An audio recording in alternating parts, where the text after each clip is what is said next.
Pakistan's most watching legal awareness YouTube channel. अस्सलाम वालेकुम friends, कैसे हैं आप सब? I am sure all are fine. This is Mubashar Iqbal Chauhan, advocate high court and legal lecturer. शुरू करते हैं हमारी सीरीज का पहला lecture, civil trial series procedure step by step in Pakistan and India. Pakistan और इंडिया के अंदर सिविल ट्रायल सीरीज का प्रोसीजर क्या होता है। तो अगर आप सिविल के अंदर इंटरेस्टेड हैं तो इस सीरीज का एक भी लेक्चर मिस मत कीजिएगा। और अगर आप कॉम्पिटेंट लॉयर बनना चाहते हैं तो यह सीरीज आपके लिए बहुत ज्यादा फायदेमंद साबित होगी। और अगर इस सीरीज को आप दोस्तों ने एप्रिशिएट किया, शेयर किया, मैं आप सब दोस्तों का तहे दिल से मशकूर तो रहते ही हूं हमेशा, लेकिन इसके बाद एक और ऐसी ही कंप्रीहेंसिव सीरीज जल्द लेकर आऊंगा जिसके अंदर व्हाइट कॉलर क्राइम सीरीज का हिस्सा होगा और उसके अंदर इन्वेस्टिगेशन के भी बहुत से टिपिकल क्रिटिकल पॉइंट्स, एनालिसिस, तरीकेकार बताऊंगा। शुरू करते हैं हमारा लेक्चर स्टार्ट करने से पहले एज यूजुअल अगर आप मेरे YouTube channel law and communication skills के ऊपर नए हैं तो रेड बटन को क्लिक करके मेरे चैनल को सब्सक्राइब करना, साथ में ही बेल आइकन को प्रेस करके ऑल नोटिफिकेशन करना भूलें ताकि ऐसे ही फर्दर तमाम इंफॉर्मेटिव लेक्चर्स आपकी एक्सेस में रहें और उनके नोटिफिकेशन आपको बर वक्त और टाइमली मिलते रहे। मजीद बड़ा मेरे Facebook pages innovative law academy और Facebook group law and communication channel को भी जरूर लाइक और सी फर्स्ट कर लें, वहाँ पर भी मैं इंफॉर्मेटिव पोस्ट करता रहता हूँ। शुरू करते हैं हमारा लेक्चर स्टार्ट करने से पहले मेरी फीस को फुलफिल करना बिल्कुल ना भूलेगा। मेरी फीस आपने 3 स्टेप के अंदर पे करनी है। फर्स्ट, कम से कम 10 रुपये डोनेट करने हैं। सेकंड, 2 लोगों की हेल्प, किसी को मुस्कुरा के मिल ले, सलाम कर लें, ये भी उसकी हेल्प के लिए और मेरी फीस के लिए काफ़ी। और थर्ड, मेरे और अपने पेरेंट्स के लिए दुआ, अल्लाह ताला उनको सेहत तंदुरुस्ती अता फरमाए। शुरू करते हैं हमारा lecture civil trial procedure step by step in Pakistan and India. Mostly ये कहा जाता है कि जिस वकील की सिविल के ऊपर प्रैक्टिस है, सिविल के ऊपर ग्रिप है, वो बहुत ही कॉम्पिटेंट लॉयर है, वो बहुत ही ज़्यादा नॉलेजफुल है, वो बहुत ही ज़्यादा रिमार्केबल है, क्योंकि ये बहुत ही कॉम्प्लिकेटेड, पेचीदगियों से उलझा हुआ भरा हुआ कानून है, समझ नहीं आती। मोस्टली लॉयर्स न्यू कमर्स जब आते हैं सिविल ट्रायल की साल 1.5 साल प्रैक्टिस करते हैं, समझ नहीं आती और छोड़ के चले जाते हैं। वजह क्या है? टीचिंग स्किल नहीं होती। वजह क्या है? स्टेप बाय स्टेप एक एक बच्चे को बच्चों की तरह समझाने वाला कोई नहीं होता। तो आज मैं आपको बच्चों की तरह समझाऊंगा, छोटी छोटी चीज़ को क्लैरिफाई करूंगा, छोटी छोटी चीज़ की डेफिनेशंस बताऊंगा, काज ऑफ एक्शन क्या होता है, प्लेंट क्या होती है, कब क्या प्रोसीजर अडॉप्ट किया जाता है, कहां पर क्या होता है, तमाम चीज़ों को हम कंप्रीहेंसिवली इस लेक्चर के अंदर, फर्स्ट लेक्चर के अंदर फर्स्ट स्टेप को, फर्स्ट स्टेज को डिस्कस करेंगे। इसके आगे हमारे जैसे लेक्चर्स अपलोड होते रहेंगे 10-12, तो बाकी स्टेजेस को भी हम डिस्कस करेंगे। सबसे पहले तो सिविल ट्रायल स्टार्ट करने से, सिविल ट्रायल में जाने से, प्लेंट लिखने से पहले जो चीज सबसे पहले आएगी वो है काज ऑफ एक्शन के बनाए दावा। समझ आई? नहीं आई? बताता हूं आगे चल के। काज ऑफ एक्शन क्या है? काज ऑफ एक्शन क्या है? बनाए दावा। बनाए दावा मीन टू से एक ऐसी वजह, एक ऐसी थ्योरी, एक ऐसा फैक्ट जिसकी वजह से आपको किसी शख्स से ग्रीवेंस पहुंचा और अपनी रेड्रेसल के लिए, अपनी दाद रसी के लिए आप कोर्ट से रजू करते हो। यानी कि एक ऐसा, इन शॉर्ट आपको बताता हूं, एक ऐसे डैमेजेस जो आपके राइट की वायलेशन कर रहे हैं, जो आपका हक बनता था बट वो आपको नहीं मिला, जो आपका हक बनता था, जिससे आपकी रेड्रेसल मुमकिन नहीं, बाहर से किसी ने इनकार कर दिया, जिससे आपको ज्यादती हुई, नुकसान पहुंचा, तकलीफ पहुंची, जर इजा पहुंची, इमोशनली हर्ट हुए, फिजिकली हर्ट हुए, किसी भी सेंस में आप हर्ट होते हो। हर्ट की वो डेफिनेशन नहीं लेनी जो मैंने पीपीसी के अंदर बताई थी। तो ऐसी चीज, ऐसी सूरत जहां पर आपको नुकसान पहुंचता है, डैमेजेस होते हैं, आपके राइट की वायलेशन होती है, जिससे आप कोर्ट से अपनी रेड्रेसल के लिए रजू करते हो कि जी फलां बंदे ने मेरे साथ ये ज्यादती की, फलां बंदे ने मुझे ये देना था जो नहीं दिया, जो कि मेरा हक बनता है। जहां पर आपके हक की वायलेशन होगी, आपके हक की ज्यादती होगी, आपकी हक तलफी होगी, वहां पर बनाए दावा, काज ऑफ एक्शन ऑटोमेटिकली अराइज हो जाएगा और आप कोर्ट से रजू कर सकते हैं। काज ऑफ एक्शन ना होने पर कोर्ट से रजू नहीं किया जा सकता। इस पर एक और काज ऑफ एक्शन किस नोयत का होगा, इसके ऊपर एक ऑनरेबल कोर्ट की जजमेंट है। ऑनरेबल कोर्ट की जजमेंट है 2015 YLR 1589 1589। ये ऑनरेबल कोर्ट की जजमेंट है कि काज ऑफ एक्शन किस नोयत का हो, किस तरह का हो। और काज ऑफ एक्शन किसी भी प्लेंट को, सिविल सूट को, सिविल ट्रायल को स्टार्ट करने से पहले काज ऑफ एक्शन का राइज होना जरूरी है।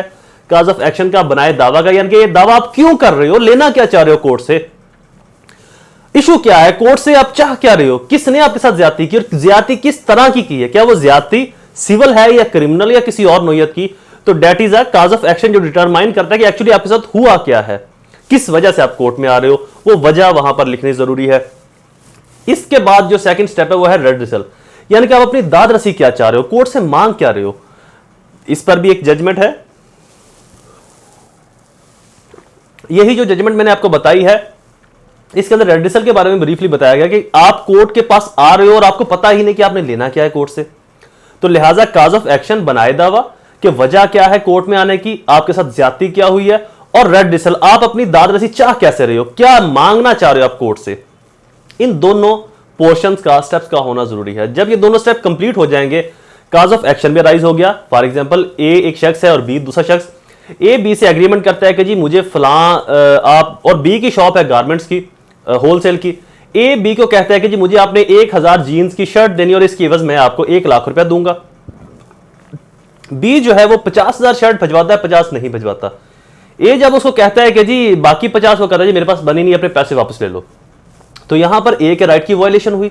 स्पेसिफिक परफॉर्मेंस की मद के अंदर अगर आपने मेरे लेक्चर सुने होंगे कि स्पेसिफिक परफॉर्मेंस होना जरूरी है, तो ए की रेडिसल क्या होगी कि मुझे जो बकाया आधी जीन्स की पैंट्स हैं वो चाहिए। अगर वो नहीं देता, वो चाहे उसकी पेमेंट वापस कर रहा है, बट राइट की वायलेशन तो हो रही है, स्पेसिफिक परफॉर्मेंस नहीं हुई, जो कॉन्ट्रैक्ट हुआ था वो फुलफिल नहीं हो रहा। तो लिहाजा ए के पास काज ऑफ एक्शन क्या है, जो मुआहिदा किया था वो इन्फोर्स नहीं हुआ, फुलफिल नहीं हुआ एज इट इज जैसे हुआ था, तो ए कोर्ट से रजू कर सकता है। रेडिसल क्या होगी कि उस मुआहिदे को एज इट इज इन्फोर्स करवाया जाए, एज इट इज परफॉर्म करवाया जाए। तो लिहाजा काज ऑफ एक्शन भी समझ आ गया, रेडिसल भी। अब इसके बाद प्लेंट लिखी जाएगी। प्लेंट के अंदर पार्टीज कौन सी होंगी, हु मे फाइल केस, और किसके खिलाफ केस फाइल किया जा सकता है। अल्हम्दुलिल्लाह, किसके खिलाफ केस फाइल किया जा सकता है और कौन केस फाइल कर सकता है। जैसे कि आपने लॉ ऑफ टॉर्ट्स के अंदर भी पढ़ा होगा, who can file, who can sue और हु कैन बी सू, किसके खिलाफ सूट हो सकता है और कौन सूट कर सकता है। तो इसी तरह से यहां पर भी है कि कौन प्लेंटिफ होगा, कौन डिफेंडेड। डेफिनेटली प्लेंटिफ वही होगा जिसके राइट की वायलेशन हुई, और डिफेंडेड वो होगा जिससे परफॉर्मेंस करवानी चाह रही है।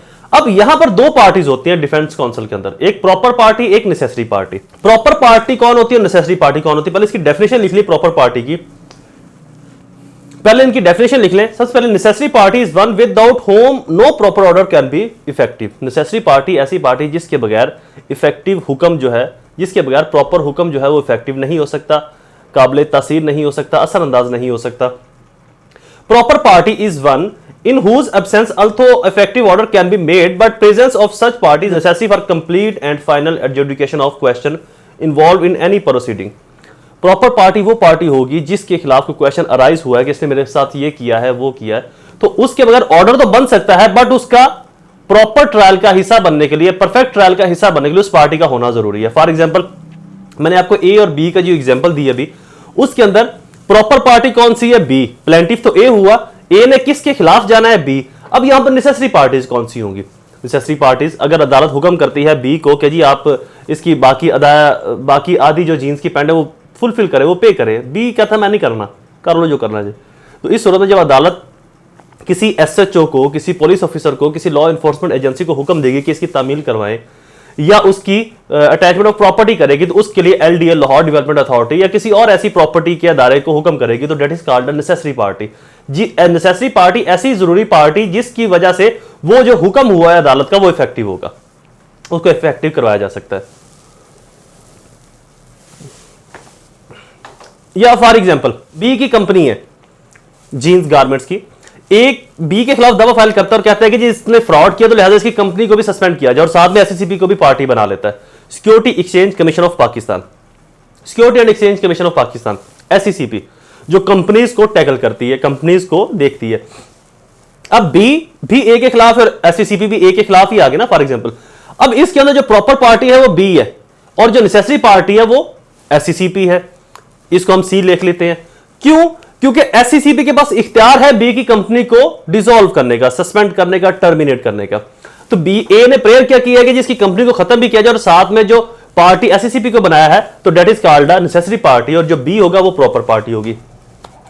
अब नेसेसरी और प्रॉपर पार्टी सीपीसी के जिस लॉज के तहत ये प्रोसीड करेंगी वो है ऑर्डर 1, रूल 1, 2, 3, 9 एंड 10। ये 5 रूल हैं जिसके accordingly proper party necessary party, joinder, misjoinder, who may plaintiff, who may defendant हो सकते हैं। Order 1 rule 1 who may plaintiff और हु में डिफेंडेड 1 2 3। और ज्वाइंडर मिस ज्वाइंडर कौन ज्वाइन कर सकता है, कौन ज्वाइन नहीं करेगा तो चल जाएगा, और अगर करता है तो उसके लिए जरूरी है व्हाट्सएवर। तो वो ऑर्डर 1 रूल 9 और 10 के अकॉर्डिंगली सीपीसी 1908 सेक्शन के तहत ऑर्डर और रूल के तहत इस केस को यहां तक प्रोसीड किया जाएगा। समझ आ गया आप दोस्तों को? ऑर्डर 1 रूल 1 2 3 और 9 10 के तहत नेसेसरी और प्रॉपर पार्टी को डिटरमाइन किया जाएगा, ज्वाइंडर और मिस ज्वाइंडर को डिटरमाइन किया जाएगा, और कौन प्लेंटिफ होगा, कौन डिफेंडेड होगा, कौन प्लेंटिफ नहीं हो सकता और डिफेंडेड नहीं हो सकता, इस चीज को डिटरमाइन किया जाएगा। हमारी आज की स्टेज और इसके अंदर जो जजमेंट्स हैं, केस लॉज हैं, वो भी लिख लें। 4-5 हैं, उनमें से आपको मैं लेटेस्ट जजमेंट जो वो लिखवा देता हूं। 2010 MLD 1596 1596 एक जजमेंट। दूसरी जजमेंट है 2015 CLC 1190 1190। तीसरी जजमेंट है 2014 CLC 561 और चौथी जजमेंट है 2015 YLR 2298 2298। ये 5 जजमेंट्स है। अगर आप पढ़ना चाहें किसी भी केस के कंसर्न तो आप इनसे रुजू कर सकते हैं। ये आपके लिए इफेक्टिवली और फायदेमंद साबित होंगी। अगले लेक्चर के अंदर हम सिविल ट्रायल की अगली स्टेजेस को डिस्कस करेंगे, जहां पर affidavit, vakalatnama, plaint, pleading, written statement आएंगी, और वो भी हम देखेंगे कि एक लेक्चर के अंदर कंप्लीट हो रहा है प्रोसेस या नहीं। तो इस तरह से इंशाल्लाह हम 10 से 12 लेक्चर्स के अंदर सीपीसी के इस civil trial procedure step by step की सीरीज को कंप्लीट करेंगे। आई होप ये लेक्चर आपके लिए फायदेमंद साबित हुआ होगा। ऐसे ही इंफॉर्मेटिव वीडियोस को सुनने के लिए मेरे चैनल को सब्सक्राइब करना, बेल आइकन को प्रेस करना बिल्कुल ना भूलिएगा। वीडियोस को शेयर जरूर कीजिएगा अपने तमाम हल्का अहबाब में दोस्तों के साथ। जल्द हाजिर होऊंगा इसी सीरीज के अगले लेक्चर के साथ। तब तक मुझे अपनी दुआ में जरूर याद रखें। अल्लाह ताला आप सबका हामी नासिर हो। वस्सलाम।